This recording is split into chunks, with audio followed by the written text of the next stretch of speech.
Yo, what's up guys, so today we are gonna see, what if, Naruto x Kushina x Kurenai x Mei x Sasuke's older sister x Hinata's mom, and more women, part 2, hope you'll enjoy this video, so before we start, go check out the author of this fanfic, J3000, link is in the description, and also subscribe to my channel, and like this video. Let's begin the video. All the women frown, they can't believe that their Naruto was taken, and Naruto didn't see their faces. He started to talk, so guy who protecting my mom when she was in the coma.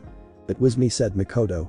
Naruto to Mikoto and wraps his arm around and kisses her on the cheek while thanking her for protecting his mother and whispering that he will reward her someday, as was about to let go of her. She wraps her arm around and pulls him closer to her so he could feel her. You will be mine even if I have to share you with your girlfriend. Mikoto blush while saying that. Well, I was thinking while glaring at Mikoto, why didn't they think of that?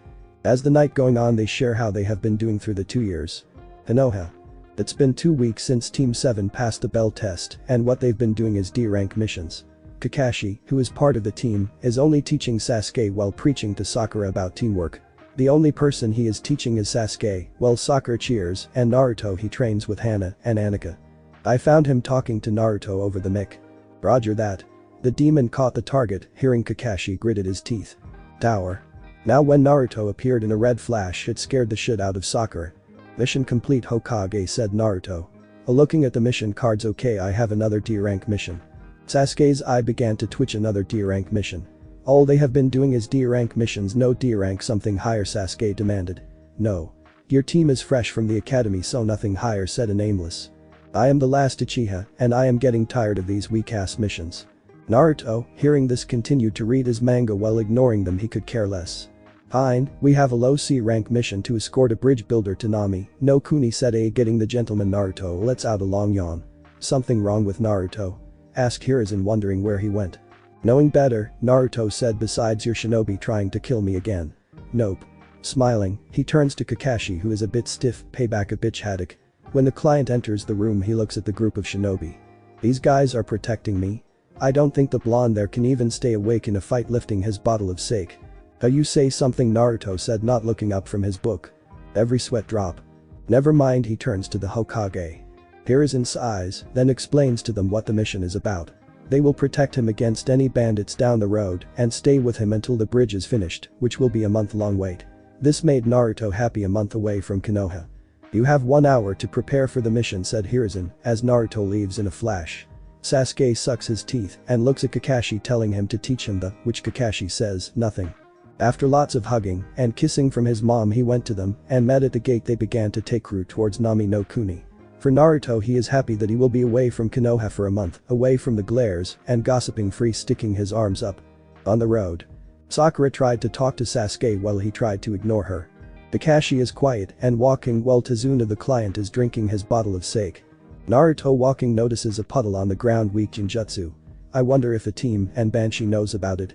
He turns to Kakashi, who looked at the puddle. He figured it out. Ironing, he stops and looks at Kakashi. You want to kill them, or can I torture them for information? Smiling. Sakura looks confused. Idiots. Performing 2-hand seals. Water release. Water geyser. Slamming his hands into the ground, the water shoots up and sends one of the hidden ninja into the air. Naruto Yubaka wa. Sakura is not finishing her sentence because Kakashi pushed her out of the way before the chains wrapped around her. Kakashi-sensei screamed at Sakura. She watches him being ripped to shreds right in front of her eyes. Sasuke in front of the bridge builder protecting him. We're looking around, he notices the same missing nin taking down Kakashi. Got him, said Kakashi, knocking him to the ground. Naruto ties the first one up with chakra wire, then ties the second one up as well. That was easy, Naruto said while looking at Sakura. You're pathetic, I mean you didn't even notice around the area, Naruto said, rolling his eyes. He looks at the 2 nin, wondering who they are. So who's going to talk? He said. Watching them turn to each other. They aren't saying anything. Fine. I like a tough shell to break a smile. He decided to use that a certain vixen was able to recreate when someone tried to control her. Mnemonic heart. Days of endless nightmare, Naruto said while doing some quick hand seals. Kakashi reveals his Sharingan, trying to copy it, but no luck. Why? In a few moments everyone noticed one of the demon brothers lost consciousness.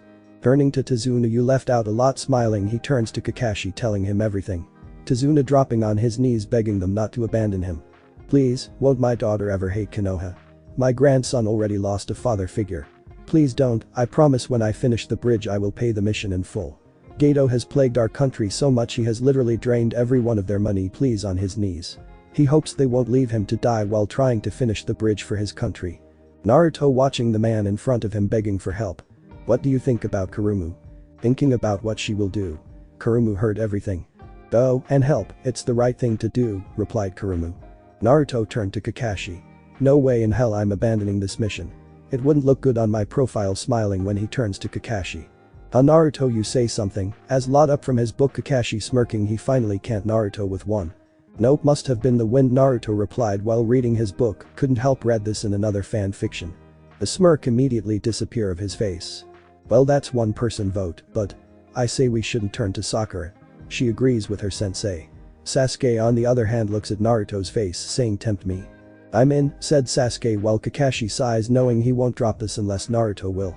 Fine, but the mission rank just turned to low 8. Turning to Tazuna, he heard Naruto snort. I will send word to the Hokage asking for backup, Kakashi said. Wave country. Wondering why he has to deal with this.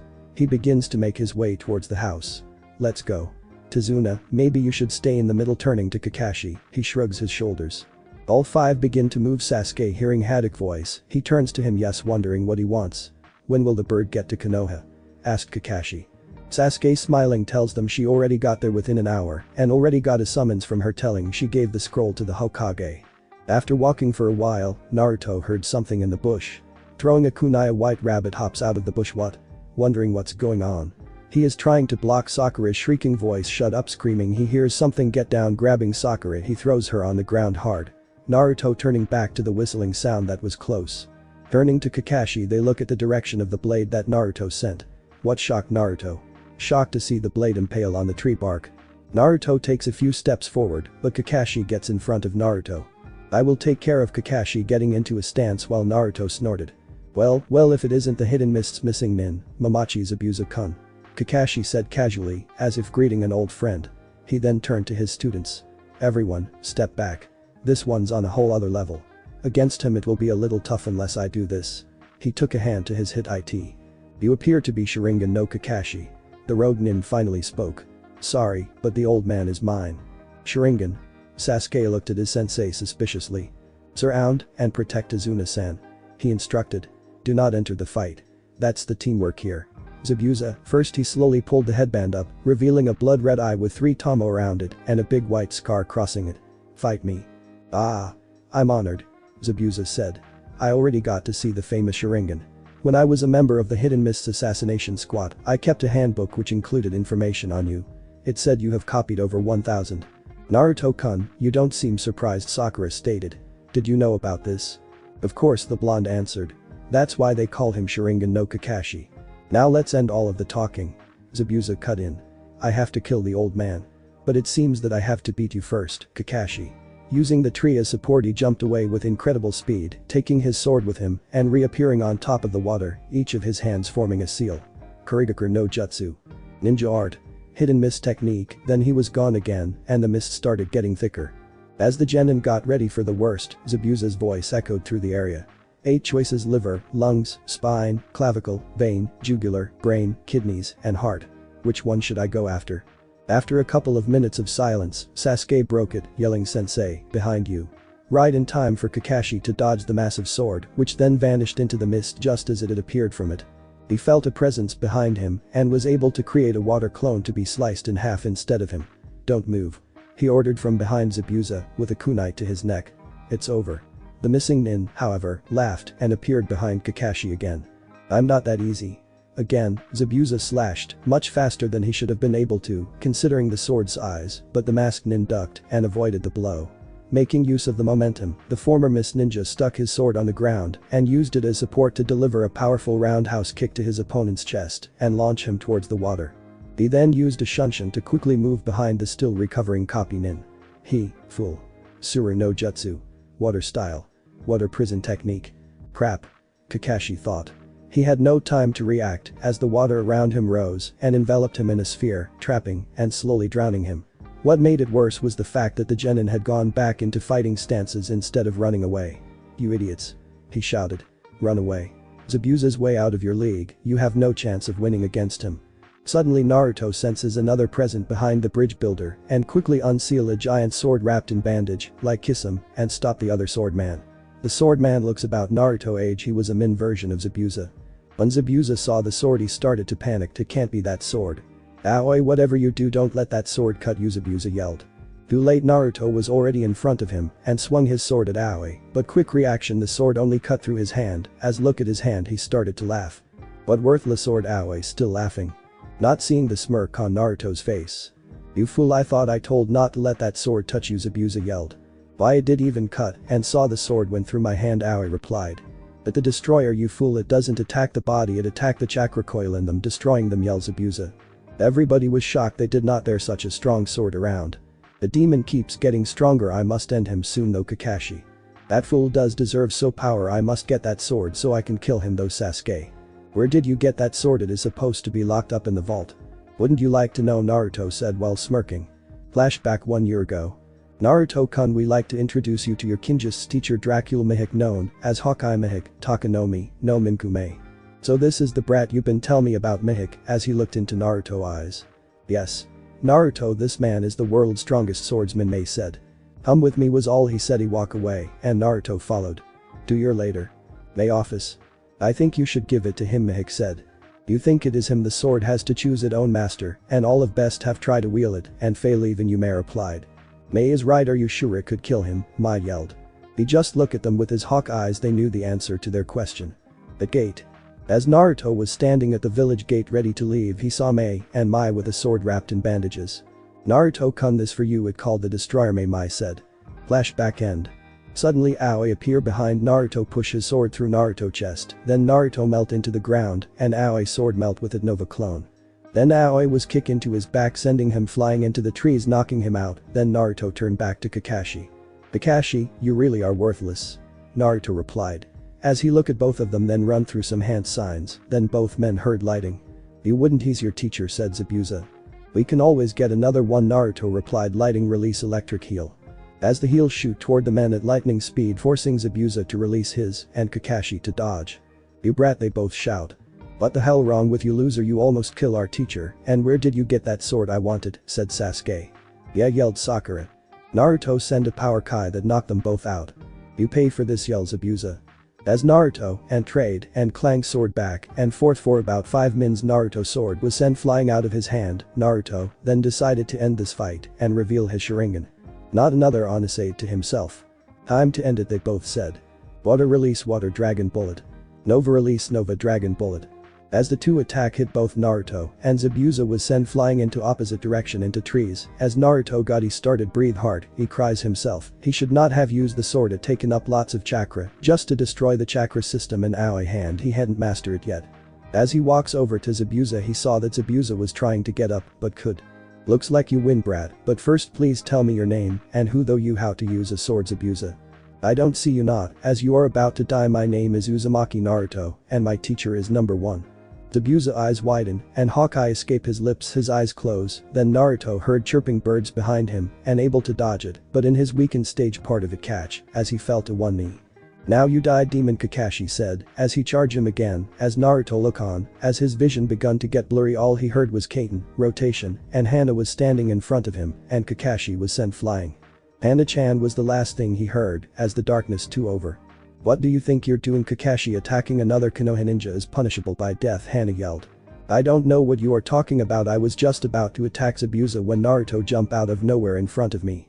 Hana knew he was lying, but she did not say anything as no one would believe a word over it. Then turned back to Naruto and pick him up. As they turned around, they saw an in-hunter pick up Zabuza's body and then vanish. Izuna home. Took this scene from Naruto Yoko and change it up. I hope they don't mind.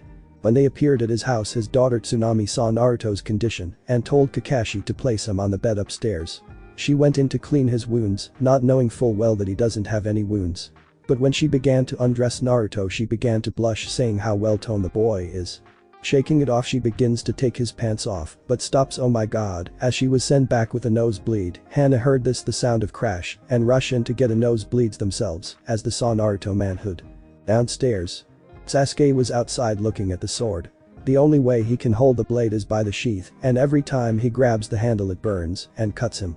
Why, screaming in frustration. I'm an elite person like me who should have this blade kicking the rocks. Sakura cheers Sasuke, while Kakashi rolls his eyes. Izuna home. Kakashi, Sasuke, and Sakura are outside wondering about Naruto's blade. Kakashi is called Anika.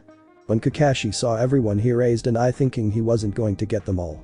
They had a little trouble crossing the water since Kiba and his dog didn't know about the water walking exercise which reminded Kakashi to teach them how to walk on trees. Where are Naruto-kun and Hana-chan? Asked Hinata. Sasuke snorted. The dobe used a lot of chakra fighting Zabuza and your sister is healing him. When they heard this they turned to Kakashi explaining what Naruto did. Pointing to the blade on the table, every time one of us touches it we get cut and burned, said Kakashi. Kiba scratching his nose walks to the blade. This thing laughing, he grabs the blade handle and gets blown away and slams into a tree. The older females whistle. Then Tsunami bowed and told them about Naruto injuries, thinking the blood is his. When Kurenai and Anika heard this they looked at each other and went upstairs to check on Naruto. Everyone raised an eye wondering what's going on with him. But Naruto. He is sleeping in the room while Hana walks in and notices him sleeping. Seeing his well-toned chest she begins to blush. Hana hearing her name she turns to Kurenai and the rest of the females minus Sakura and Tsunami walking in and closing the door. You should let him rest, said Kurenai. Another minute everyone heard Naruto take a deep breath. Vanilla and Lavender, my favorite, smiling Naruto, stirs a bit and lies up. Looking around he notices the Sharingan mistress, the Jinjutsu mistress and the Hyuga mistress and the Wave mistress. How long have I been out? Naruto said, cracking his neck. He places his arm on his shoulder trying to loosen his stiff muscles. Hana watching him stares at Naruto, must be in control, biting her lips. Naruto smells something in the room. Turning to the females, but more importantly to Hana and to Anika, they were letting out the most pheromones of the four. Well kid, it looks to me you might have some vixens looking at you. You think you can manage all of them? Plus Mekirumu said while licking her lips. Naruto rolls his eyes. So what happens? Being straightforward as Anika naps out of her daze. And they told him about a nin hunter that came for Zabuza's body. Naruto sitting up more. He covers his lower body, noticing his pants are gone. What happened to my pants? Looking around they find Naruto clothes on the chair across from him. All three Kunoichi and Tsunami blush a deep red. Hana getting his clothes here, but I didn't find any underwear. I don't wear any. I go commando, more comfortable since the pants have mesh armor sewed in. So the pants I have an extra underline layer of clothes, replied to Naruto staring at the girls the whole time. The next thing everyone saw is Hana, Tsunami, Kurenai and Anika hit the ground. As the girls get up Naruto looks at them and gets a funny feeling of some sort. What's going on? Looking at Anika she blushes a deep red. Turning to Kurenai she did the same. Hana was no different now, he wants answers. Hana, what's going on? Do you mind? I want to get dressed. Anika with a cheesy grin, oh come on Naruto-kun, not like we seen it. Hana and Kurenai stiffen while Naruto looks at Tsunami wondering what's going on. Turning to Hana he stares at her making her nervous. Okay fine. I gave them my memory of your D when I heard noise come from this room and saw Tsunami knock out with a nosebleed. Screaming she turns darker if possible. Naruto looking at Kurenai who looks away, turning to Anika, she is smiling seductively. So is it that big? Kurenai pulls on Anika's hair. Alright fine, I'll be good, mumbling that she wants to see the real thing up close, which Naruto sighs. Mumbled to himself about women. Fine, since we are all adults here and acting like adults. Getting up, he puts on his armor shirt first while the ladies look at Naruto lower region. For the Kunoichis and Tsunami they blush and poor Hinata who had just come into the room to talk to her sister and saw it, the blood erupted from her nose and she was slammed against the door very hard, getting knocked out in the process. Naruto watching this didn't expect that from her, chuckling to himself. He turns to Kurenai who is trying to glare at Naruto but isn't working. After Naruto got dressed and Hinata woke up, they went downstairs to see what was going on. Naruto, who noticed Sasuke trying to touch the destroyer as it sent him across the room, returned doing a hand seal. The blade poof away from off the table and poof back into Naruto's hand where reseal it back into his hand. Kakashi looks at Naruto. I assume the Hokage know that you have that sword. Are you saying something? Naruto replied. Kakashi was seeing red after that as walked towards Naruto. Hana came in front them. Cool down Kakashi, the Hokage already knows, Hana said. I replied Kakashi. Knowing full well that Sasuke wants Naruto's blade for himself to use against his brother. So what do we do now? I mean, knowing the hunter nin, Zabuza is coming back probably at the end of the week, replied Naruto, getting Team 7 Genin confused. What hunter nin? Said Sakura. Naruto rolls his eyes while Hana explains that the hunter nin came after Naruto had defeated Zabuza. He should have destroyed the body at the scene, not taken it away. Like that all the village secrets are kept secret and no one can use it against them whatsoever, explaining to her. She wonders how Team 7 passed the bell test, turning to Naruto. He must have figured it out, thinking how the plan is going to be. So what's the plan? Asked Naruto, getting everyone's attention. Everyone was awake and downstairs. Well, everyone but Naruto. Where's Naruto? Asked Kurenai. Probably upstairs beating his meat, said Kiba. Now why would he need to do that when he could use it to satisfy me for hours? Said Hana, smiling from ear to ear. Tsunami had just walked in and heard what the brunette had said, well blushed. Hinata was red. She couldn't believe her sister would say that in public while Kiba was knocked out with a nosebleed. He's still sleeping. I'll go get him, said Tsunami as she got up. No, let him sleep a little more, said Annika. Tsunami nodded and sat down to finish eating. After another 20 minutes, Hana walked upstairs and shook Naruto into semi-consciousness. It is time to get up, she whispered into his ear. He opened his eyes and stared at Hana for a second, then smiled. He grabbed her and fell on the bed, pinning her under him. 10 more minutes, he said as he tickled her sides, making her laugh, and squealed something he had never heard her do. "Han-chan, I'd like to thank you for saving me from Kakashi yesterday," as he hugged and kissed her on her cheek. "No problem, Narkun, but why don't tell the Hokage about this," Hana said while blushing. "He will never believe that I want to deal with him myself," as they spend the next 10 minutes embracing each other. Downstairs, the rest of Team 7 and 8 were waiting after everybody had breakfast. Kakashi told them that they would be doing tree walking exercises. Naruto let out a yawn, toning out everyone else. "This is boring. I could do this stuff while sleeping," yawning again. He hears Kurenai clearing her throat. "Naruto, I understand this is boring, but you must learn proper chakra control. I understand everything about Rinai-chan. But this is still boring," yawning. Kakashi rolls his eyes. Typical Naruto, thinks he knows everything. "Not everything, just more than you," Naruto replied as he picks up a small boulder that is 4 times his size, then he puts it down, then he crushes it with his fist. He then started walking towards the tree. Everybody watched him walk up the tree on his right and left index finger tip straight. Everybody was amazed except the boys. You could see the vein popping out of Kakashi's skull while Kiba and Sasuke mumbled, "Show off." "See, Kurenai, I told you my Naruto-kun can do anything," Hana said. "He's not yours," Hana shouted Annika as they glare at each other. "So Naruto-kun, how did you learn to control your chakra like that?" Kurenai asked. "Tsunade-chan made sure my chakra control was vary for any situations." Kurenai turning to Naruto, any tips seeing how well his control is, but more importantly, how did he get it to be that way? "Sure." As Naruto and Kurenai talked, the rest of the team did the exercise. Annika, seeing that Sasuke was having trouble, decided to help him. "Hey bro, how I help you?" said Annika. "I don't help from weakling," Sasuke said coldly. Annika flinch. "But Sasuke, I not weak, I am already a." "Ha ha ha, don't make me laugh, you have even awakened your Sharingan, you just like mother only Uchiha by name," Sasuke yelled. "But you still haven't awakened yours yet," said Annika.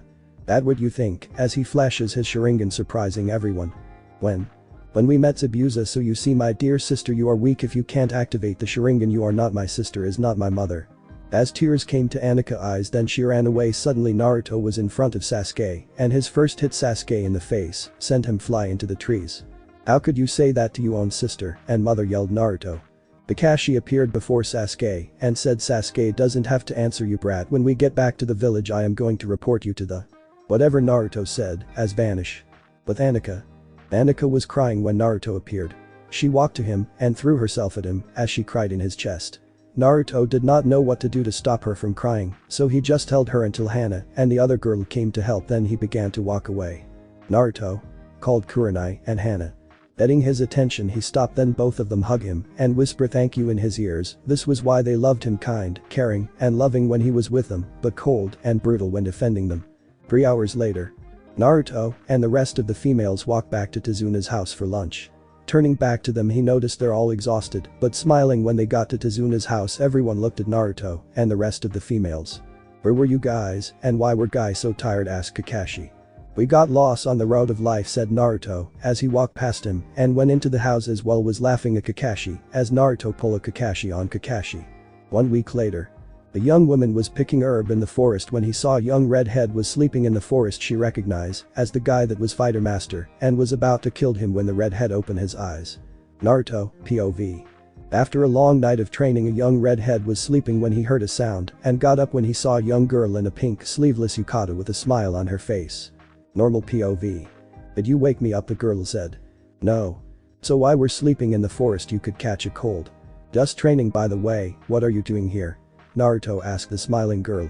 I'm picking herbs that can cure injuries and illnesses. The young girl said. But doing a tedious job so early in the morning? Naruto questioned her. What are you training? Haku said, trying to avert the subject so as not to be caught. I am training to fight a guy named Zabuza and to help out your country. Haku was mentally taken aback by his words, but he knew all too well that this young man was one of those shinobi who fought Zabuza that week ago and almost killed him. Haku then had a downcast look in his eyes as he averted his gaze from the young man looking around and saw the damages the man did. Why are you pushing so hard? There is no need to go so far. Is there someone worth risking for all of this? The young man nodded as. I have a lot of precious people to protect, so yes, there is someone worth risking my life for. That's what I believe also, the girl replied. So do you have a precious person? Naruto asked. Yes I do, he saved me so I vow to protect him. And told her story, and you already the story it is too troublesome to write. As the story was about Naruto being angry, he couldn't believe some had gone through something similar to him. Then the young woman got up and took his basket in hand, then Naruto then stood up and said, by the way, I'm Naruto. Uzumaki Naruto. The young woman stopped for a while and turned around as he gave a genuine smile and said, my name is Haku. It was pleasant to meet you Naruto, even if it will only be a short while, by the way I'm a guy. With that, the young man turned on his heel and walked away. The young man closed his eyes as he mentally, we could have been the best of friends if the situation was different. The next morning. Alright let's go to the bridge, said Kakashi. What are about Naruto-kun? He's still sleeping, replied Anika. Just leaving him, he'll catch up when he awakes, Kakashi said. None of the girls wanted to leave Naruto alone, but they knew they had a job to do. At the bridge. Izuna screamed as he saw the many injured construction workers lying around the bridge. The team began to take their precautions, as planned. Kiba, Akamaru took to the back with Sasuke, as Sakura, Shino, and Hinata protected Izuna's front and back, while Anika and Hana ran to the injured men, along with Kurenai and Kakashi. The Crimson-Eyed checked their pulses and nodded, causing the team to sigh in relief until they saw their former enemy across them with the fake hunter nin and 4 more missing nins. Sorry to keep you waiting, Kakashi and Naruto. Hey, where's Naruto? We get him the day off, we won't be need him, said Kakashi. Ha ha ha, whatever, looks like you got back up. Luckily I brought some friends of mine along with me. Zabuza said as he moved his right arm to check its flexibility before gazing back his murderous eyes at the tense joint team that took on the defensive. Zabuza smiled as he said, he's shaking again. How pitiful. In fact, they're all shaking. Zabuza was right. The Genins were still shaking in nervousness as they never faced a battle this intense in their entire life, as the air just choked their confidence and wits despite how hard they struggled to fight it from engulfing them in their own fears. Sasuke on the other hand was shaking for a different reason. He smiled smugly as he said, I'm shaking in excitement. Suddenly 10 Mizubunshin surrounded the team until Sasuke and Anika quickly dispatched them off. His swift attacks caused them to revert back into water. Show off. Kiba said as Akamaru barked in agreement. They are as fast as you and Aoi. Zabuza said to his younger companion. Yes, it seems like it. The masked boy said as he analyzed the situation. Not fast enough, I am faster, said Aoi. This was it. The battle that they've been preparing for as the ex-Mist Nins began the assault. Izuna's house. Meanwhile, back at Izuna's house, Tsunami was busy cleaning the house as she began her chores for the day. Inari, come and help me in the kitchen. Tsunami hollered out to the boy. Inari said as he moved towards the kitchen. As they peacefully ran through their chores without a care in the world, 2 men waited outside with swords strapped to their side. One man wore a blue hood-down jacket, brown shorts and jettas, a dirty white sash around his waist, and a navy blue snowcap over his neck-length silver hair. The other man wore jettas as well. He also wore big gray pants with white zigzags on it and a jacket tied to his waist for his sword to be tied to. He wore no shirt to reveal his semi-muscular physique and the number of tattoos on his body with his stomach and bandages, as he also wore an eye patch over his right eye, and he had 3 small ponytails in reminiscence of the old samurai hairstyle. It would appear that he was a Ronin with a huge stitch over his forehead and hair growing from the spaces where it would normally have been shaved if he were a samurai, as his beard pointed to the ground. An evil smirk formed on their faces as they began unsheathing their swords. The muscular Ronin then sliced the door open, surprising Tsunami, in fear of the 2 men at the door who entered as unwanted guests of the house. So you're Izuna's daughter. I'm sorry, but you're coming with us. The snow-capped Ronin said. As Inari had just finished washing his hands, he heard his mother scream in terror as the 2 Ronins began roughing her up. Inari ran as fast as he could to the kitchen and saw his mother prone on the floor. "Aka-san," Inari cried, causing the 3 other people in the room to turn their heads to see the young boy. Tsunami began sweating in fear that her son was foolishly entering the scene of danger. Fearing for the boy's life, the mother cried, "Inari, don't come here. Run." "What do you want, kid? Should we take him too?" the muscular Ronin said to his compatriot. "We only need one hostage," the snow-capped Ronin replied. Inari smirked back in fright as the muscular man brought up his sword to slay poor little Inari. Tsunami was at a loss at what to do. She had no other choice, as she said, "Wait. If you do anything to him, I'll bite my own tongue and die. You need a hostage, right?" The 2 Ronin gazed at her in spite as the muscular man sheathed the gleaming blade. "Thank your mom," the snow-capped Ronin said to the young boy. Inari was helpless. He cried his little heart out and slumped where he stood as the 2 Ronins approached the self-sacrificing mother. The young boy felt darkness consume him as he thought, "I feel so helpless. Aka-san is going to be taken away and I can't do anything about it, just like Otu-san. Please. Anyone save my mom? Oji-san, Otu-san, Naruto, Nai-san. Anyone. Anybody please save us." Inari shouted out loud. His cries were not in vain as a kunai struck deep in the back of the head of the 2 Ronin and killed them. Tsunami and Inari were shocked at the gruesome display that took only 3 seconds to deliver at the leisure of their innocent eyes. The red water soiled the beautiful trench coat that Naruto was wearing. He then looked at Inari and said, "Good thing you screamed or I'll never have woken up." Inari was still too shaken up by what Naruto had just done. It took a good fist to his head for him to wake up from his stupor as Naruto said, "Hey, Inari, take care of your mother for me. I need to head back to the bridge to help them out. Gato's behind all of this, so I need to protect Izuna. If anyone tries to harm your mom." The young blonde then handed the 2 swords of the dead Ronins to Inari and continued, "You know what to do." As Naruto was about to leave, Tsunami called him. "What is it, Tsunami-chan? I need to talk to you before you leave, could you follow me please?" As they reached Tsunami room, she dragged him in. "Naruto, thank you for saving our life, how about I give a reward?" Naruto looked at her as she came closer. At the bridge. The joint team then grit themselves for battle as the 6 missing nins began their assault. Haku ran towards the back and assaulted Sasuke, Kiba and Akamaru with Zabuza charging Kakashi and locking him in place with the pressure of his Zanbato on Kakashi's kunai. Kurenai sprang into action to help when suddenly, one of the missing nins blocked her path. Annika tried to rush to Sasuke's aid until Aoi blocked her path and began attacking her. Anna decided to help out Annika since he could see that Sasuke and Kiba were holding his own, while Shino, Sakura and Hinata decided to stay out of the fight and guard Tazuna as they began the battle on the bridge. The other 2 missing nins left, charged them guarding Tazuna until they were kept in check by Shino, who sent a bug wall to help as he shifted his attention to the other 2 missing nins. "Hinata, Sakura, please keep Tazuna safe and stay out of the fight unless we say otherwise. Without Naruto here, it will be a long battle," Shino said calmly as they began to defend the life of Tazuna. Sasuke's fight. Haku began spinning wildly as a partial cyclone formed around him until Sasuke and Kiba waited and blocked off Haku with the kunai in their hand. "Oh?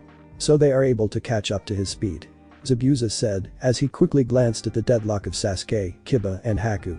"You should pay more attention to your surroundings," said the one-eyed as he intentionally fell back and landed on his hands, allowing Zabuza's full weight forward as he kicked the missing nin upwards. Zabuza timed his momentum in the air and flipped so that he landed back upon solid ground just a few feet away from Kakashi as the one-eyed charged with kunai in hand as he resumed the deadlock. But Sasuke managed to break away from the deadlock with Haku and tried to attack him from behind with a kunai but missed and Haku vanished. Then Sasuke attacked again as the sounds of metal clashing rang through the condensed air as their blades constantly met until they stopped spinning and landed back where they started. Neither one gave way to the other as they struggled to push. Haku, being the normally kind and gentle soul he was, spoke to the young Uchiha with sadness in his heart. "I don't want to kill you, but you won't back off, right?" he said without losing his grip on the "What are stupid, I am an elite, you can't kill me," Sasuke and Kiba said with all seriousness. Haku then replied confidently, "As I thought, you won't be able to keep up with me for my next move. And I'm already ahead of you. He's just bluffing. There's no way out since I got one of his hands full," Sasuke thought as he kept his cool. 2 steps ahead. The young Uchiha said sarcastically as he activated his Sharingan. "The first one is the water on the ground. And the second one is that I'm keeping one of your arms busy. Therefore you can only take and block my attacks," Haku stated as he began creating seals with one hand, which caught the young Uchiha by surprise. "Nani?" He's creating seals with one hand. Sasuke thought as he witnessed abilities far beyond his capacity. Even Kakashi, who managed to glimpse the feat at the corner of his eyes, was surprised with the astounding ability, as Haku then said, Hijutsu, Sensatsu Sushu. The masked boy then kicked the water upward, causing them to transform into ice that surrounded the young Uchiha ready to impale him. Sasuke, with his free hand, formed a one-handed seal and then concentrated hard, then replaced himself with who got impaled with a. Sakura was shocked. Hinata was furious. How dare he do that to a friend? Even Haku was shocked. Never did he expect that someone would do that to his own teammate. How could you? Team said as he fell to the ground. Sasuke said nothing as he turned his attention back to Haku. Haku managed to back up in time to keep his distance for the next attack. The masked nin noticed it quickly and leaped back several times to evade the shuriken thrown by the raven-haired boy as he landed back down onto the ground to begin the next phase of attack. By the time Haku had stopped, Sasuke was already behind him ready to strike. "You're pretty slow. Now you can only receive and block my attacks," Sasuke said with confidence. Both nins blurred out of the way as they resumed their assault. Haku once again got Sasuke within a deadlock as Sasuke blocked his aim at his right side with the kunai in his left hand and his right hand coiled back to his left shoulder. He then dexterously switched his grip on the kunai in his right hand and threw it at Haku, causing him to duck to avoid the kunai, allowing Sasuke to kick him in the face as Haku skidded a few feet away. Zabuza then kicked Kakashi out of the way just in time to see his prized tool beaten in his own strength. Haku was beaten at speed, Zabuza said as his eyes widened in amazement. "Looks like my speed was better," Sasuke said as he ran towards Kiba to join his battle.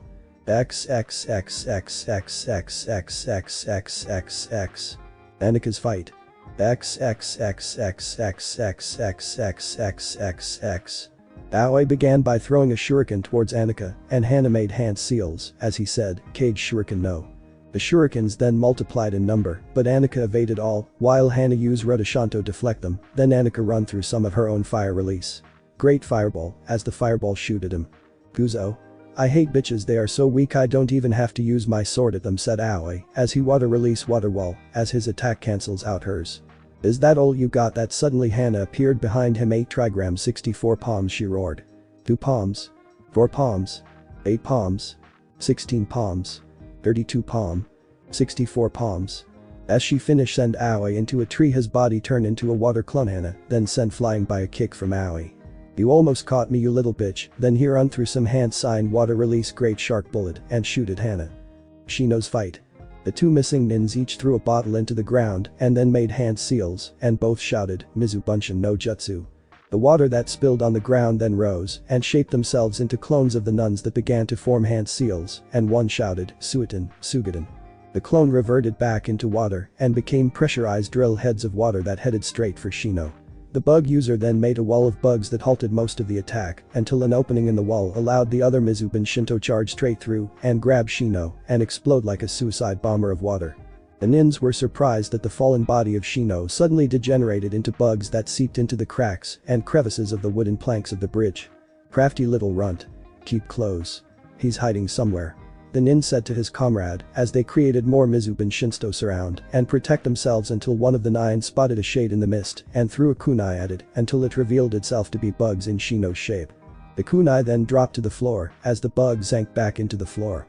The clones then huddled closer to the 9s as they protected their masters with their short lives. As they tensed in the mist, a different colored smoke appeared from underneath them. They saw the smoke and began separating as they fell for Shino's trap. Several of Shino's bugs lay in wait in the crevices of the planks, and the moment the nins separated, the bugs began latching onto them. The bugs began eating up the chakra of the clones and the originals as the clones became the first to lose shape and return back to water. The nins attempted to use their Bunshins to wash away the bugs, all to no avail as they hung on quite tightly. "Why? How come they won't come off?" the panicked nin said to his comrade. He then grabbed onto the ledge and couldn't remove his hand and realized what just happened to them as Shino revealed himself from the mist. "Since when did you have time to get something like this? Did you foresee this?" the nin said as he died on the spot. Shino said nothing, however his comrade wasn't ready to give up as he recklessly ran past Shino and charged to maim and kill the two Kunoichis and Tazuna. "Shoot." I let him get past me, Shino thought, as reached to grab his kunai, only for the missing nin to be already within stabbing range, as he drew his kunai and grabbed Sakura and threw her back at Shino to hamper his counterattack, only to receive a sharp pain in his chest from a strike by Hinata, killing the nin. With Kakashi. Zabuza was amazed with what he saw from his point of view, as he said, "These kids are pretty good at holding their own. I'm surprised." Kakashi then confidently said, "You can't make fun of our team just because we have children. Sasuke is Konohagakure's top rookie. Sakura is one of the village's smartest children." Zabuza then shook his head in embarrassment that his team was killed by genins. As you can see, Shino is an expert of stealth and strategy with the way he handled the fight. Hinata, as you've just witnessed, is of the Hyuga clan from her fighting style. She may be timid, but she's no pushover with the amount of determination she's shown so far. Kakashi said, as he took to his stance once more. Zabuza looked at each one carefully, and true enough, the genins were talented and capable. But, as he thought about the genins, he then realized something. "You're missing the one that almost killed me," Zabuza pointed out. Kakashi then calmly explained that one he is a nobody, just a village demon. "A very strong nobody that could beat you," Zabuza replied. "Just shut up and fight." Kurenai's fight. Kurenai decided to focus on Taijutsu since her opponent was less skilled in Taijutsu than her. The nin then brought out a small hatchet and tried to even the odds as he swung it left and right until Kurenai grabbed that arm with her left hand and stabbed the kunai into it. The nin didn't flinch as he grabbed her by the neck with his free hand until she kicked him away. The nin then removed the kunai just in time to see the crimson eye disappear into cherry blossoms. He then placed his hands into a familiar seal and said, "Kai." The nin then turned around and punched her deep in the gut as he brought out his kunai and stabbed her in the arm as he threw her back on the floor and began tearing up her clothing with his bare hands as he pinned her against her will. She was helpless and the nin smiled wildly as he said, "That wound is payback. But I'll be gentle this time. I'll take my time with you so that I can have my fun." The nin panicked as sweat poured from his face. She then plunged the kunai into his crotch without hesitation as the nin screamed in agony from the horrible wound that he received. She then twisted the blade, which inflicted more pain, as she then slit her torso along with the blade, allowing the kunai to split him in half until he faded, leaving her crouching beside the now brain-dead nin from the suffering of shock as she fell to the ground. Zabuza and Kakashi, who were the only ones that were witnessing that battle, shuddered in fear as they both thought, "She's scary when she's serious. I'd better keep it clear for now." Annika and Hana fight. Earth release giant earth wall as she blocks the shark. "You did forget about little old me, did you?" Annika said with a smile on her face. No, she heard someone whisper in her ears as turn and punch sending her flying into the air, and suddenly Aoi was up there, wait for even with an axe kick to the face, sending her back to the ground to form a Annika-sized crater, Dragon Ball Z style, as Hana rushed to check on her friend Aoi her off with a kick to the stomach, sending her 5 feet away. "Ah ha ha, weak bitch, now where are you hiding the redhead? I want to kill him," he said.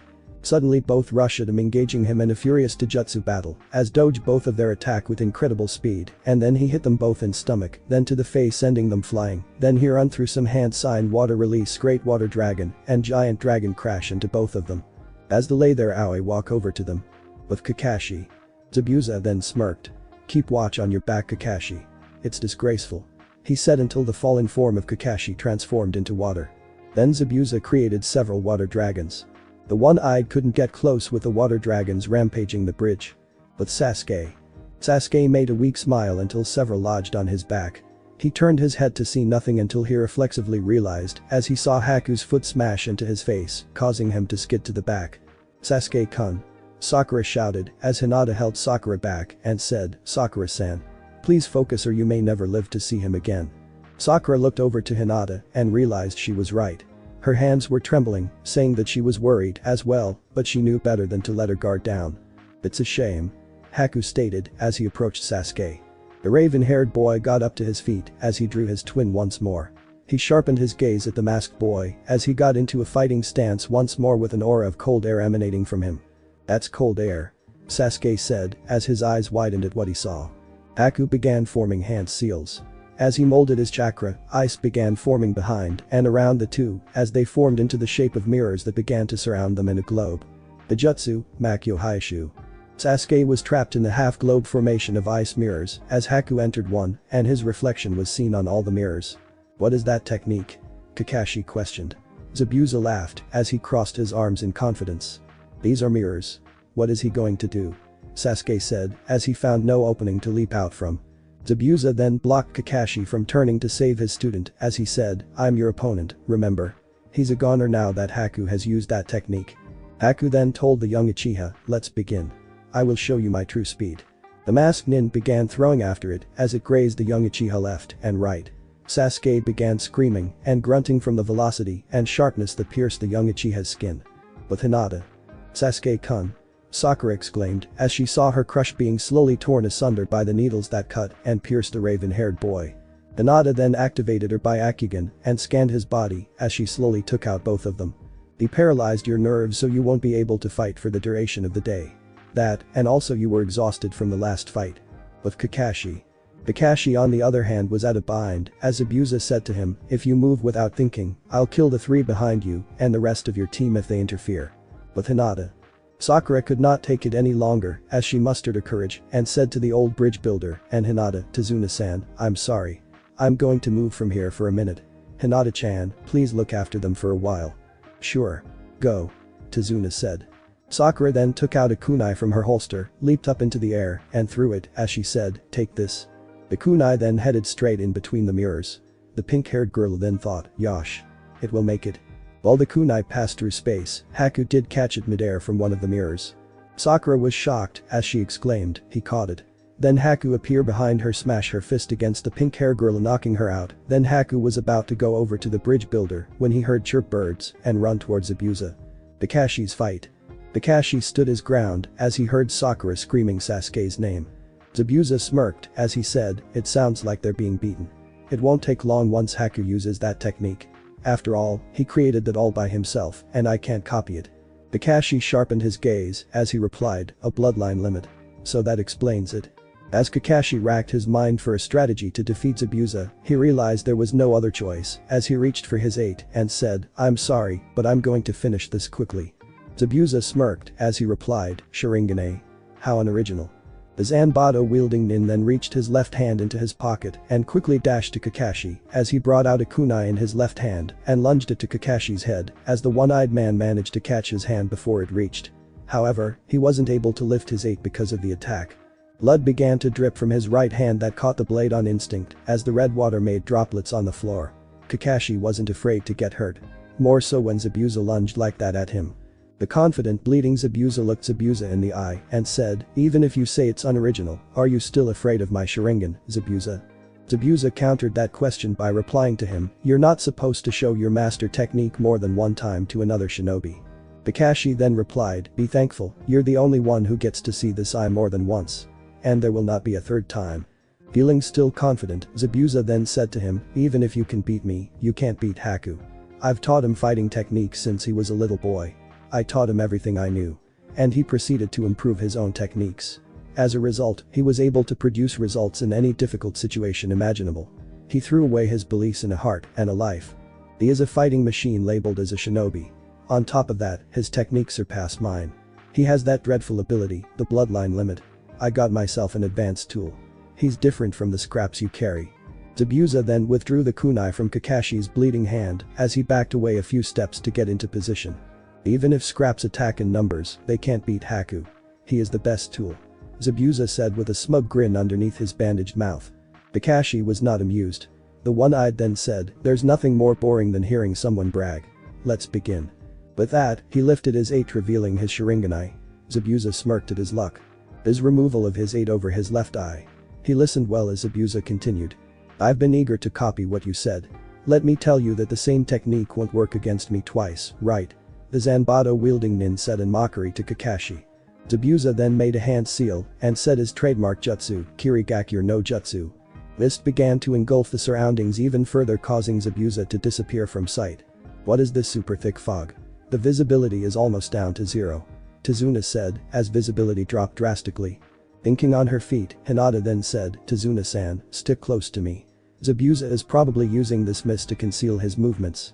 Even with the Byakugan, I can't see him very well, so we need to be on guard." But Hana and Annika. As he was about to enter her, he felt a palm him into his chest as Hana follow up. "I will not let you rape my best friend." 8 trigrams 32 ball crusher, she roared. 2 balls. 4 balls. 8 balls. 16 balls. 32 balls. As she hit 32 times in his balls and penis destroy them, everybody across the bridge could hear the scream of Aoi, and every man throughout the elementary nation was holding their ball for no reason. As the scream died down, Aoi turned to her as her spit blood. You and fell to the ground, then got up again bitch and fell again dead. Author here, can anyone guessed which movie I got that line from? Then Hana fell to ground out cold. With Kakashi. Kakashi kept calm, as he thought, even if he concealed himself in this mist, the mist is too thick. Zabuza himself shouldn't be able to see anything either. A familiar whirring sound could be heard behind the white-haired as it got louder and sharper. Thinking on his feet, he reflexively turned around and quickly deflected the shurikens that were tossed at him to hit him from behind. You dodged that quite nicely. Just what I expected from Kakashi, the Sharinganizer. Zabuza said to Kakashi from behind him with eyes shut as he concentrated his chakra with a hand seal. He has his eyes closed. Kakashi thought as he saw the focused nin. But when you see me next, that will be the end. You overestimate your Sharingan. Zabuza said as he concealed himself in the mist once more. You talk as if you knew everything, Zabuza said as his voice continued to echo around Kakashi. Zabuza then continued his threat as he said, your prediction was incorrect. Kakashi, you cannot see through my mind or the future. Your Sharingan is just trickery that makes another think so. One who possesses the Sharingan has an eye of insight and an eye of hypnosis. Using those two abilities, you executed techniques one by one and acted like you knew the future. First, you copied my movement right away using your eye of insight. This is the form manipulation step. You used that to disturb me, and once you confirmed that my mind was shaking, you pretended that you were me and decided what I was thinking. That was the mind manipulation step. And after you confirmed I was severely disturbed, you set up a clever trap. You used your eye of hypnosis to show me an illusion, made me form seals first, then copied it. This is the technique manipulation step.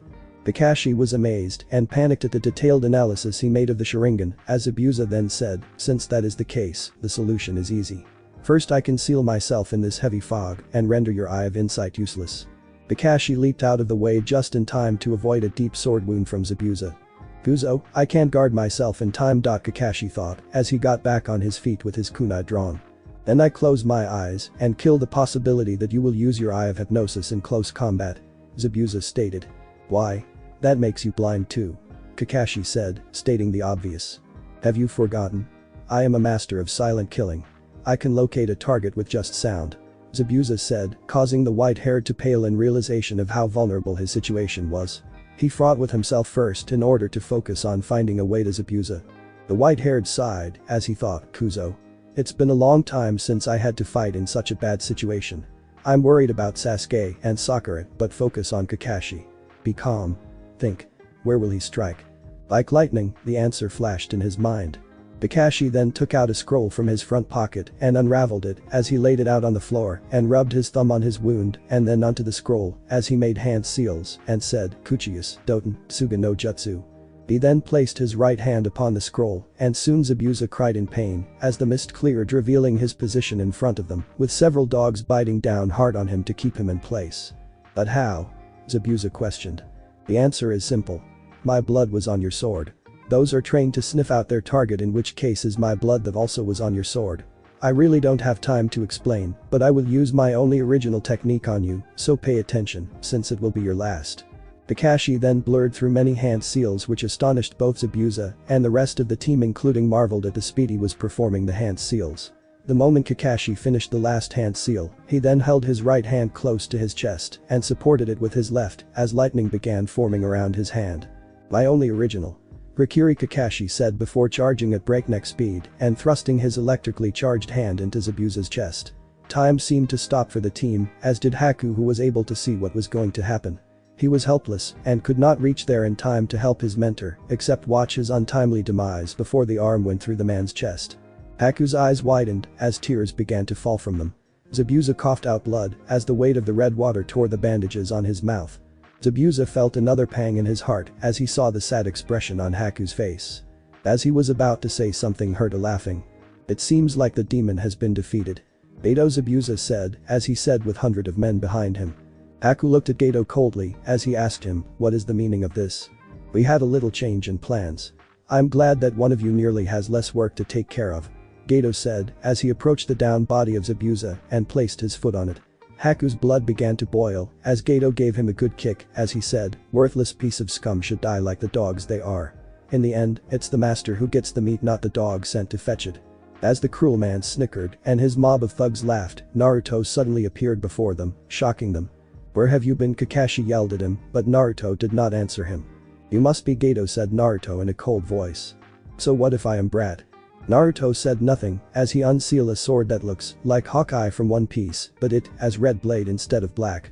Gato ran away when saw the sword and said, "Don't come near me. What are you waiting for, boys? Get him." Gato ran to the very back and felt safe and secure until Naruto went into a sword that only Zabuza knew. "Everybody get down," Zabuza yelled. Kakashi then created some clone to pick up all his teammate that was knocked out. Back with Naruto. Naruto then lifted his sword up as it glowed red and said, "For your cruelty against these people of the wave, your punishment will be death.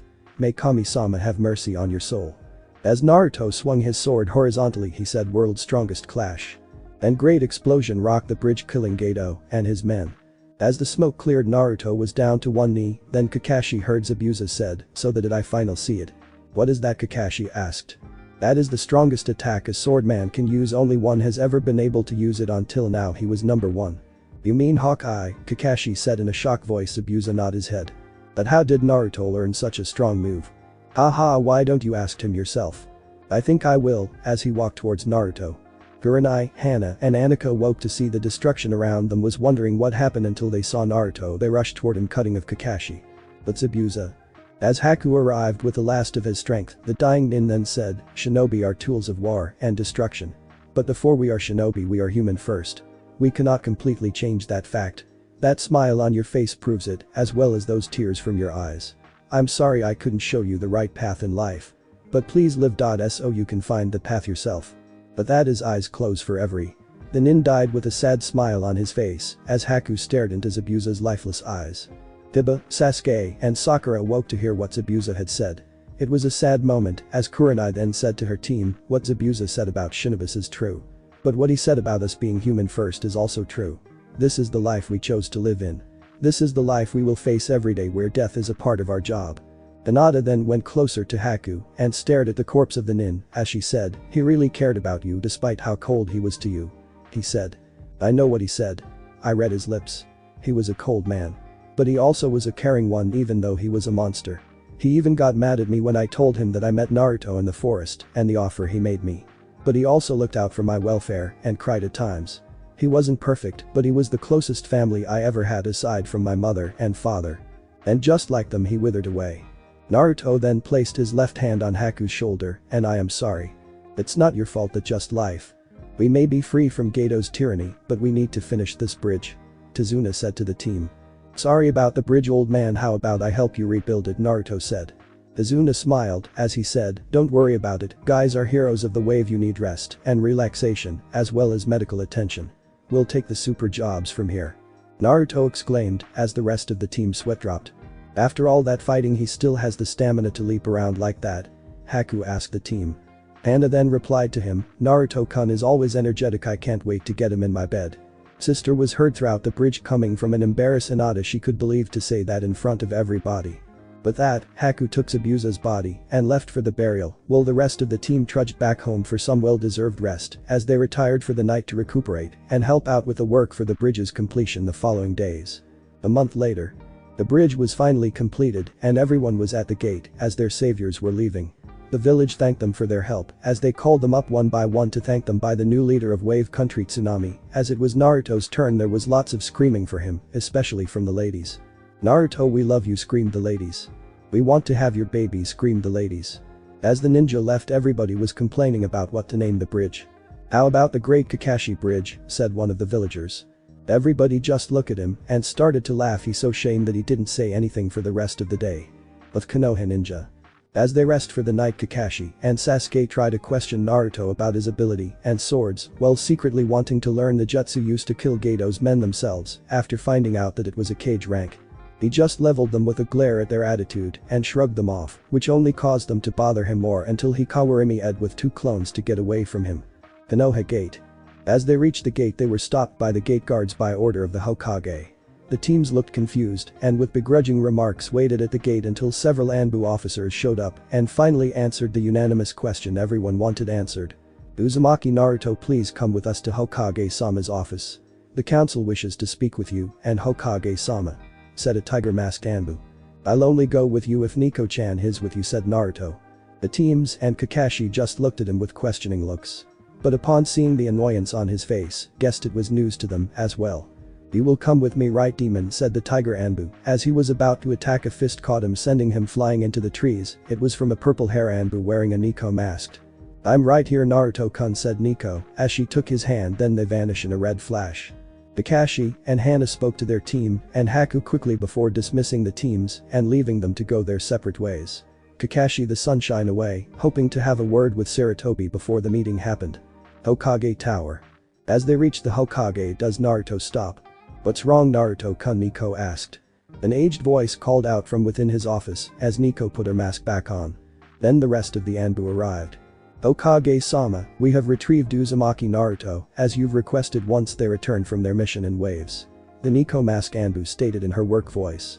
"Ah, good, thank you, Nico, you may go back to your posts now," Sarutobi ordered, waving his hand in dismissal. "Hey Yugao-chan, maybe we can have dinner sometime," Naruto said, give a foxy smile. "Sure, Naruto-kun, when I have time," said Yugao while blushing behind the mask, then she vanished. The three Anbu quickly left the office, leaving only the two occupants in the room in silence. Sarutobi was filling out some more paperwork for a few minutes before Naruto became agitated. "Aji-san, if you just wanted to annoy me, then you are doing a good job. Now why have you and the council summoned me?" Naruto asked, with an annoyed tone. Sarutobi stamped his insignia on a single paper before putting the rest away and sighed. "I wasn't the one to call this meeting, the council called it, but I don't know why. Though I assume that it'll have to do something with you and your bloodline," the Hokage responded. "Well, it was bound to happen sooner or later," Kurumu said. "I didn't want to reveal." "Kakashi, I dislike eavesdroppers, get out here now," Naruto said. The shadow in the corner of the room began to bend and warp into the form of the infamous copy ninja, with an embarrassing smile under his mask. "You better have a good reason for this, Haddock. This meeting is a private matter of which you have no need to be a part of," Sarutobi growled out, not only for his subordinates eavesdropping, but also that Naruto called the Cyclops out when he didn't notice him himself. "Amendasai Hokage-sama," he started with a bow. "I had come here to have a word with you before this meeting occurred. But the Anbu got here before I could, and I just came in hoping I could still get that chance," he explained. "That still doesn't explain why you purposely hid yourself from us and then listened in on this meeting," the Hokage countered. Kakashi's nonchalant mannerisms quickly left, leaving only battle-hardened shinobi standing there. "It's because I have concerns that need to be answered about him standing in front of me, Hokage-sama," he began before aiding the teen. "I have seen strong genin in my time. But I have never seen any as strong as him. His skills are greater than mine, and he uses jutsu that I have never seen before and also has two powerful swords. I want to know who he really is and what he is truly capable of." Kakashi's hardened voice cut through the room, making everyone know he was deathly serious about every word he just spoke. Sarutobi just sighed softly. "I should have figured that if anyone of the Jounin would find these about him, it would be Kakashi. Omen Kakashi, but those questions I cannot even answer completely. I only know the tip of the iceberg when it comes to him. If you wish to know more, you can ask him yourself, but I doubt he will tell you," he confessed. Kakashi just looked at Naruto in front of him before sighing and nodded to his commander. "And after what I've done to him, I know he won't tell me. So all I can do is wait until he reveals himself or trusts me enough to tell me the truth. Gomendasai, my intrusion will not happen again," he explained, making Naruto crack a small smile. "Like that ever going to happen? I rather kill you first, Naruto, though." "Well, since we got that out of the way, Kakashi, you'll have to leave. As you've heard, the council wishes to speak with me and I'm bringing along your student." Kakashi nodded in knowing the situation and bowed once more before shunning out of the office to leave the two to the torture that awaited them in that room. "We are going in with the plan, right, Kurumu-chan?" Naruto mentally asked his mate. It'll be far too annoying to have those people know what you can do." He answered back. As the Hokage got up from his desk, he noticed Naruto dispelling something and then seemed to seal what looked like a body in a storage scroll. He was about to ask Naruto what he was doing, but knew the boy had so many secrets that asking would probably only cause him to come up with even more questions than he already had. Naruto did a hand seal for something that looks like Kuchiyas no Jutsu, which piqued the man's interest, and watched in fascination as Naruto slammed his hand into the ground seal. Release Kurumu." Sarutobi almost had a heart attack when his eyes met the gaze of the fox as she transformed into her human form, his hand immediately going for his kunai under his robes. She ignored the Hokage and ran straight at Naruto and hugs him while crushing her cleavage into his face. Did you miss me, Nar-kun, she said. Naruto didn't get to answer as she captured his lip with hers, then she saw the Hokage coming closer with his kunai. Calm down, Hokage, I'm not going to kill you. Kurumu's voice as she got off of Naruto. The old man relaxed at her words and quickly looked ashamed of his reaction. The Menasai Kyuubi-san, bad memories, he whispered out, getting an understanding nod from the vixen. You don't fight a 50-story fox and get over it when you see a large fox again. That day was a large pill to swallow for all of us. She agreed to her visage, showing deep pain before a set of hands wrapped around her waist affectionately, making her glad Naruto was with her now. Then she told him what happened that night. I understand, are you both ready now? He asked. Council chambers. The council chambers were currently filled to the brim with delegates from every important family clan that belonged to the Hidden Leaf village. The council consisted of 8 civilian clan heads, the Hokage's 3 personal advisors, and 8 shinobi clan heads. However, only 6 of the shinobi seats are filled. The Namikaze, Uchiha, and Uzumaki seats were empty, waiting for their clan to return to glory. This made the council equally split positions and power between the civilians and shinobi. However, the true and final power of the council was held by the Hokage herself. The council members were having their own separate conversations before a knock resounded against the large wooden double doors. The council quickly quieted down while an Anbu officer allowed the Hokage entrance. Sarutobi sighed. If he hated one thing more, the paperwork, it was council meetings. Because in the end he'd just have that much more paperwork to do whether he gets his way or not anyway. He swiftly reached the stand meant only for the Hokage while Naruto stood beside him. Before we started, where my mother, old man, is? Naruto asked. She's on a mission, she will be back next week. Let this meeting come to order, Sarutobi called out, getting the last remnants of whispers silenced. Now this meeting has been appointed by the council itself to have an audience with me. What does the council wish to speak with me about concerning the village? He eyed the heads to see who'd speak up first. We are here to talk about the craw for the young Uzumaki. 2 hours later. As Naruto left the meeting, he was furious. Can't believe they were forcing him to get 2 wives before the exam. Not he could find women, he had 2 already, twin by the way. I could always tell the council about Mei and her sister, but I don't know anybody about them yet. I was going to wait until we were before I asked them, but it looks like I don't have a choice in the matter. Ichiraku ramen shop. Hey old man. Naruto said. The old man grinned and replied, hey Naruto, how's it going? Oh wait, let me guess, it's going good, right? Yeah, it's been very good, just got back from a C-rank mission that turns A rank. Naruto noticed Ichiraku quirk an eyebrow and he responded in kind by quaking his own. That sound cool, maybe you can tell me about it later, Tuchi. How about now? Naruto said as Tuchi told what happened. Hey Aya-chan, I like to thank you for the ramen that you cook for me, said Naruto. You're welcome, Naruto-kun, she said while blushing. Beside, you can eat my ramen anytime you want, Am said in a low voice she thought Naruto didn't hear.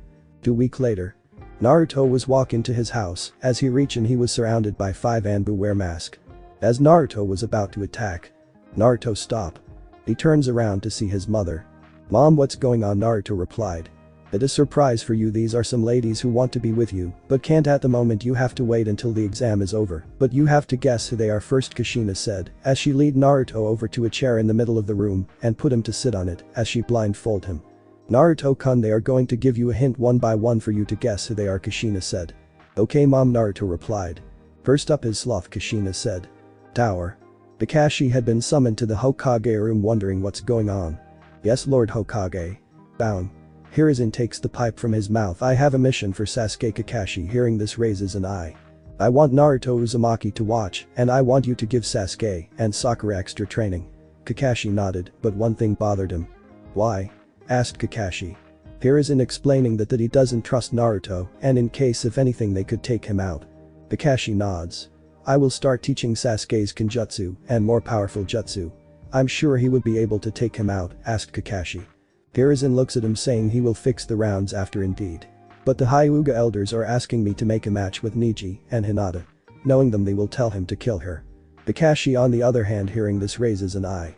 Yes, even though it's none of his business, but letting this happen he wonders since Naruto is involved with her sister and he and Hinata are good friends also who know what Naruto would do. Is that all? Asked Kakashi. Hiruzen shook his head no. I understand. Bowing, Kakashi then leaves to start training Sasuke. But before he left, Hiruzen told him to tell Sasuke about the A-rank mission, but not the Hokage position. And believed Tsunade is leaving tonight on a 5-year mission now. Who is going to be my replacement? I was planning on retiring after the Hiruzen exam though, as he finishes his paperwork. In the ceiling, a small summoning animal hearing this poof away, knowing this news will piss off Naruto very much. 2 months later. It was about noon when Naruto, Hana and Annika heard a ruckus around one corner and decided to investigate. What they found was a black-suited ninja from Suna holding up a scared little kid while a disheveled Sakura and Kiba threw insults at them. His teammates seemed to want him to just put the kid down before their other teammates showed up. They seemed to be afraid of whoever the person was, but despite that the guy didn't listen and drew back to hit the kid. A rock impacted his hand right when teams 8 and 11 made their presence known. You may want to put the kid down before you give me an excuse to kick your asses down the street, pajama boy. Sasuke was standing in a nearby tree with a smirk on his face, though looking a bit ragged like his teammates, while Sakura praised his ability to hit a hand from 15 feet away. The redhead seemed to be checking out the raven-haired boy, which he apparently noticed as his smirk deepened and he jumped down. You seem like a strong kunoichi unlike the females here. Maybe you'd like to go back to my place and get to know one another. He stalked a bit closer but was blocked by the black-suited shinobi who threw the kid he was holding to the side. That's my sister you're talking about, pal, so unless you want to be a few limbs shorter, I suggest you back off. The boy hoisted the package that was strapped to his back. Pankram. You can't use that here, we'll get thrown out. The girl narrowed her eyes at the boy as she scolded him. Shut up, Garina. I'm not letting this punk anywhere near you. But you're right, I shouldn't need this weakling. He smirked, but all motion stopped as killing intent flooded the alley. Pankram, stop before you embarrass us. A blonde Suna kunoichi appeared on a branch of the same tree Sasuke had just left. But, Tamari, they started it. Kankram tried to reason with the new arrival. Shut up or I'll kill you. Tamari said coldly. Irina and Kankram began to sweat now. Tamari, please let's just go. Come on, listen to me. Please. Replied Kankram. The said girl vanished in a whirl of sand and appeared in front of the other two. Never have I thought of you as my siblings. If you get in my way, I will kill you. Tamari then walked past them as they all stood there frozen. Hold it there. You're from Suna. What business do you have walking around these streets? Kiba managed to quell the invisible force a little, but most of those present wanted to smack him across the head for asking such a stupid question. Yeah, what business does Suna have in Konoha? Asked the bubblegum princess. It was Hana who answered for them though. They are most likely here for the Chunin exams, as are most of the foreign ninja that are currently in the village. Hey Hana-chan, why don't you ditch the dope and let me show you what a real man is? Kiba began walking over to her but was stopped by a sword from Annika. You may want to back off, Kiba-san. Naruto-kun wouldn't like your advances on his girlfriend. Annika spat at him. To which he just growled. What about you then? As he walked up to her he felt something hit him in the chest. At Hana. She's off-limited too, she's Naruto girlfriend too, Hana said. The exchange seemed to intrigue the Sunanin, as they couldn't figure out who this Naruto was or why he had such loyalty from obviously more than just his team, while other ninja from the same village seemed to detest him if the looks on the other three faces meant anything. And where is this Naruto you speak of? The coward seems to have hidden before he was in danger. Kiba growled out. Just enjoying the view. Everyone jumped in surprise. Even Tamari raised his head a bit and widened her eyes at the red hair god. As the three Sunanin turned they revealed a red-haired teen standing only a couple feet behind them. Arms crossed and leaning against the nearby fence as he cleaned his fingernails with a kunai. These types of exchanges amuse me. They amuse you too, don't they? Tamari-chan. Naruto evened his eyes with the blonde and held his ground. Irina couldn't believe it. Here was a boy, about the age of her older sister, who had snuck around them and gotten this close without any of them noticing. Quite the feat considering Tamari was always on guard due to his life. Forget the Raven guy though. Wow, what a piece this guy is, I have to have him though, Garina.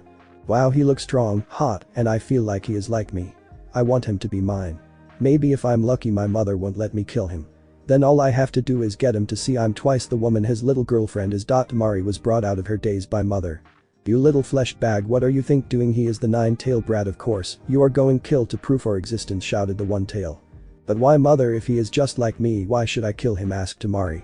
Because I said so, the one-tail said. That bitch Kurumu will regard turning me down when I asked her out. Forgive mother, I will kill him, Tamari in a sad voice. Tamari stopped only once more to turn and look at Naruto again.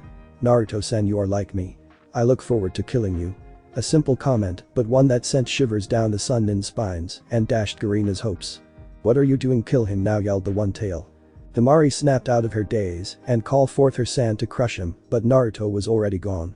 Burhi, she yelled, as the sand flared around her, forcing her brother and sister to move away from here. Everybody except Hana and Annika just stood there with shock expression on their face. They could believe Naruto did that. Realizing that no one now where he is, she turned around to then. "Tell your friend the next time I see him I will kill him," Temari said. Once the three left, Naruto returned back towards his companions. "That was fun," Naruto said. "Yes, it was," Hana said, as she and Annika walk up to him. "Baker-chan, why did you tell me to do that? Although I did enjoy it," Naruto said. "Just wanted to get back at a friend," Kuruma replied. He was about to ask about the friend when he heard Sasuke's voice. "Taking the coward's way out then, Hadobe," Sasuke said. Naruto took a moment to think, then turned to the last Uchiha. "Sasuke-chan, if you are that desperate to be beaten down by me, then I suggest you wait until the exam. That way you can show us all just how superior you are." His friends didn't know whether to laugh at the obvious jabs or to roll their eyes at the team of actually believing such a thing. "You're right, Dobe, for once. It'll be so much better to humiliate you in front of everyone than to take you out in some back alley." Sasuke shoved his hands in his pockets and turned to leave, signaling to Sakura that it was time to go. Well, as amusing as that was to watch, I think it's about time that he gets to show off just how badly he can beat him in front of the whole village. I'm sure by the end they'll be screaming his name followed by a call for a medic. Naruto turned and did his best impression of an emo with a stick up his ass, much to his friends' amusement as they walked off to scout some more. Next day. The day's the day, Naruto thought as he walked to the academy. The cool morning air blew across his now tanned face. Thanks to his hours and hours of training, Naruto now has a nice even tan. Naruto decided that for the exam he would dress like his teacher Hokage, so he unsealed his sword, which he named the Red Death, the sword that looked like Hawkeye's sword, but as a red blade, put it on his back except for the hat. Naruto, a voice cried out, forcing Naruto out of his thoughts. He looked up to see Sakura waving at him at the academy front doors. Naruto paid her no mind and continued to walk as he read his book. "Naruto, are you ready for the exam?" Sakura said, trying to start a conversation with the boy. "Yes," was all Naruto said to her. Sasuke rose up to Naruto and smirked at him. "You better make it toward the final, Dope. I only entered the exams to fight you." "You say something, Uchiha," Naruto said as he walks past him, leaving fuming Sasuke. Inside the academy. Once inside, they found a huge crowd with a hiss of pain coming from it. They reached the front to see a weird boy hitting the floor with a busted lip. Naruto stared at the boy in confusion. Why would anyone wear that kind of clothing? Naruto thought. The boy had a very distinctive appearance. His hair was cut into a bowl shape that shined in the light. He seemed to have huge and very thick eyebrows, causing Naruto to pity the animal stapled on the guy's face. The boy seemed to be wearing a green jumpsuit with orange leg warmers and wearing his red forehead protector as a belt. Amazingly, Naruto's gaze stayed on the boy's hands. They were covered in bandages that went up to his wrists. The boy in the green stood up and glared at the two boys guarding the door. "Do you plan to take the Chunin exams with that kind of power? You might as well quit now," one of the boys said out loud to the crowd. The girl came up and helped the fallen boy back up to his feet. Naruto took this time to inspect the girl who looks to be the boy's teammate. The girl had brown eyes with long brown hair that seemed to be put into two buns. She wore her forehead protector on her forehead underneath her bangs. She looked very plain as she wore a pink sleeveless blouse with dark green pants. She looked very plain to Naruto's eyes, but he knew for a fact that looks can be deceiving. "Please let us through." The girl pleaded, only to get smacked in the face, sending her back to her teammate. The people around her gasped at the cruelty the boy showed. "You think we like doing this? We're saving you. The exams aren't easy. Even we failed 3 times. Anything can happen in this exam, even your death. Chunins often become the commanding officer on a mission. The failure of a mission could often mean the death of your comrade. Are you prepared to make that kind of choice?" the boy said, shutting up everyone in the hall. Sasuke made a move to show off, only for Naruto to grab his shoulder. "Don't do it, Uchiha. This is a test to weed out the weaklings. If you interfere now, this could bring us a lot of unwanted competition to the exams," Naruto replied. Sasuke glared at him and went anyway as he tried to sneak up on them, but one of the boys seemed to see them sneak away and charge them. "Now where do you think you guys are going?" the boy said, raising a fist to punch Sasuke. Sasuke seeing the same to kick at the boy. Before they made contact with each other, the boy who was knocked down from the start came out of nowhere and caught their attacks, much to everyone's shock. Sakura looked at the boy in shock as she analyzed the boy. "Whoa, where did he come from?" Sakura thought. "This guy is insanely fast, I never saw him move. He's completely different from earlier," Sakura thought as she turned her gaze to Sasuke. He seemed to be in shock as well. He caught my kick with his hands. Did he use chakra? Sasuke thought as he looked towards Naruto to see his reaction. Naruto had an unreadable face making Sasuke a little nervous inside. What happened to the plan, Lee? The boy said with long dark brown hair. His hair seemed to reach the middle of his back and was tied back a few inches above the end, while two straps attached to a smaller headband underneath his ninja forehead protector framed the sides of his face. He wore a black headband that he wore snugly over his forehead. He wore a khaki shirt and dark brown shorts. He also had bandages wrapped around his right arm, chest, and right leg. Naruto knew who this person was immediately. He was Neji Hyuga, Hana's cousin. Sorry Neji, but Lee said as he left the sentence hanging as he blushed toward Sakura. He raised a fist and walked over to Sakura. Hi, my name is Rock Lee, you must be Sakura. Let's go out together. I'll protect you with my life. Lee said, smiling as his teeth blinked, nearly blinding her. Sakura's face turned aghast as she went over the words in her head. No way, you so lame. Sakura said as Lee's head dropped in despair. Naruto cracked a small smile at the display, highly amused at her friend's new crush. Hey you, what's your name? Neji asked Sasuke with a small smirk. Sasuke, keeping up his cool act, turned to Neji with a smirk of his own. When you want to learn someone's name, you should give yours first. Sasuke said, gaining a smile, a giggle from Tenten, and a frown from Neji. You're a rookie, right? How old are you? Neji persisted. Sasuke snorted and turned away. I don't have to answer you. Neji turned to Naruto and narrowed his eyes on him. You're Hana-sama's new boyfriend, aren't you? Naruto glared at him. And if I am? Naruto asked in a cold voice. Neji flinched at the way he answered him, then he recovered. Just asking. Neji said with a smirk. Sasuke-kun, Naruto, let's go. We have an exam to pass. Sakura said as she pulled Sasuke while Naruto followed them. A few minutes later. Hey you, the guy with the blue eyes, please stop. A voice shouted from a balcony above. They turned their gaze to the familiar boy that stood. They recalled the boy from before as Lee. Sakura flinched in terror at her admirers seeing him here. Naruto did answer. Will you fight me right here, right now? Lee asked with fire in his eyes. Naruto said no, not even look at him. The Naruto vanished in a red flash. Fight me instead, I'm way stronger, Sasuke demanded. Lee nodded as he jumped down from the balcony. My name is Rock Lee. Lee said, pointing towards himself. When you want to learn a person's name you have to introduce yourself, right? Lee said, throwing Sasuke's own words against him. Uchiha Sasuke. Frankly, you're a fool for accepting my challenge when you know of the Uchiha name, Sasuke said darkly, underestimating Lee. Yeah, kick his ass, Sasuke-kun. Sakura yelled as she watched him get into his own stance. Sasuke versus Lee. I'll say this, Sasuke.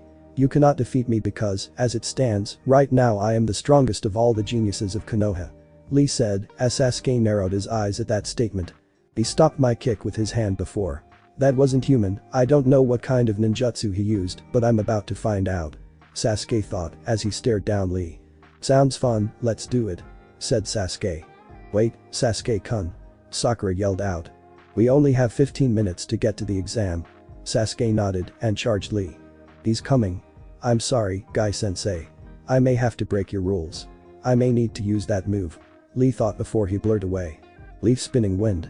Lee yelled as he blurred in front of Sasuke, aiming a kick to his head. Sasuke saw the movie coming and ducked but was unable to dodge the kick coming to his right. He tried to block, but to Sasuke's amazement, Lee's kick broke through his guard, sending him flying. Naruto looked from his hiding place at the fight and noticed the seal Lee made before his kick connected. I didn't sense any chakra, why did he make that seal? What happened when he blocked that? Sakura said, amazed and confused at what happened. Her thoughts were identical to Sasuke's as he reviewed what happened in his mind. He slipped through my guard. How did he do it, ninjutsu or genjutsu? Sasuke thought as he glared at Lee's smirk. Fine, this just gives me a chance to practice. Sasuke thought as his eyes flashed into a Sharingan, surprising Sakura. Sakura stared at her, crush in awe. When did he get the Sharingan? She said. I got it in a wave country. Sasuke said. This is great. Sasuke-kun is incredible. If this is the same advanced bloodline as Kakashi-sensei, then he can read bushy brows moves. Ninjutsu or genjutsu, it will reveal it all. Sasuke-kun is getting stronger and stronger. The Uchiha clan is so great. Yeah, Sasuke-kun can't lose to this guy now. Sakura ranted with an excited look on her face. Back to the fight. Page Bime. Shadow of the Dancing Leaf, Lee shouted as he appeared behind Sasuke. You are about to see what my hard work can do. Lee said as his bandages unwrapped in the air. Hard work will always surpass a genius. Lee said in a whisper, but before he could complete his technique, the bandages were stuck to the wall by a pinwheel.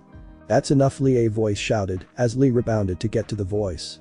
Sasuke looked on in shock, but unable to right himself. Luckily Sakura was able to catch him before he hit the floor. "You were watching," Lee said, breaking Naruto out of his thoughts, as he watched Lee get chewed out by a turtle. "Interesting, I have never seen a turtle summon before." "Are you prepared to pay?" the turtle asked, as Lee lowered his head.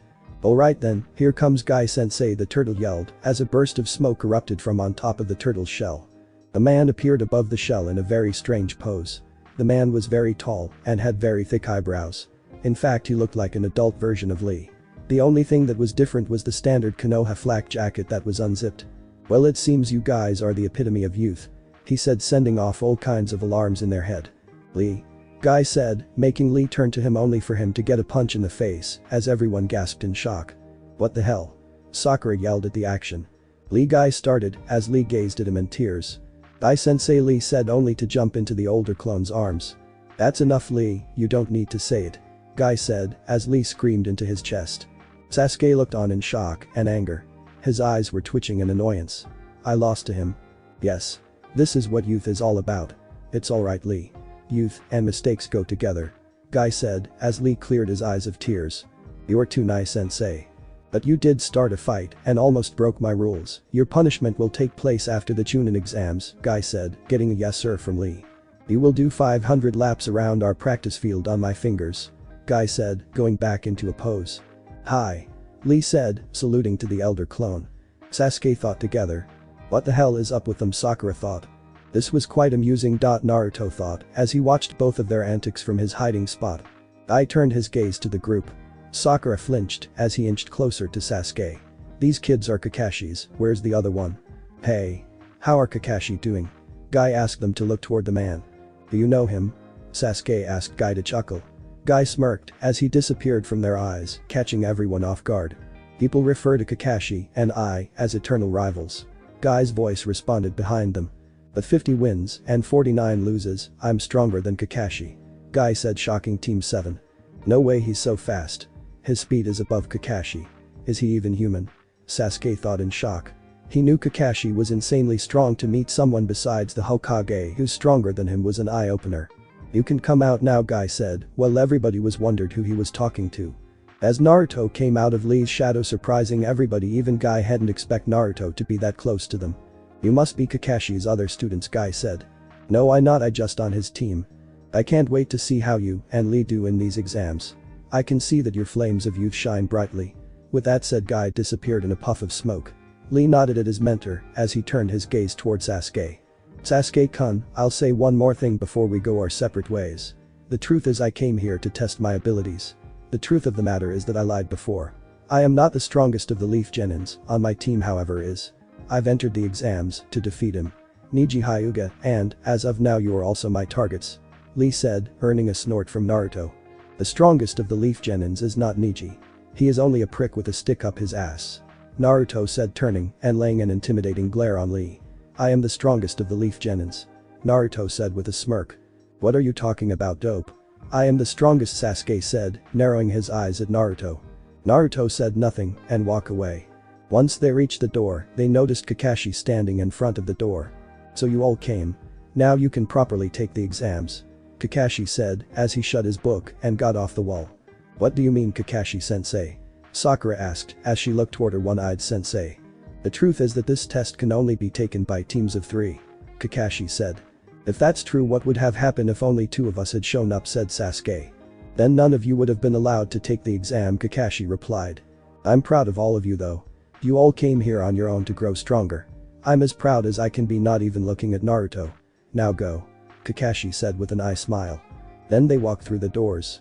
Thanks for watching my video, and make sure to check out the author of this fanfic, link is in the description. See you next time, till then, sayonara.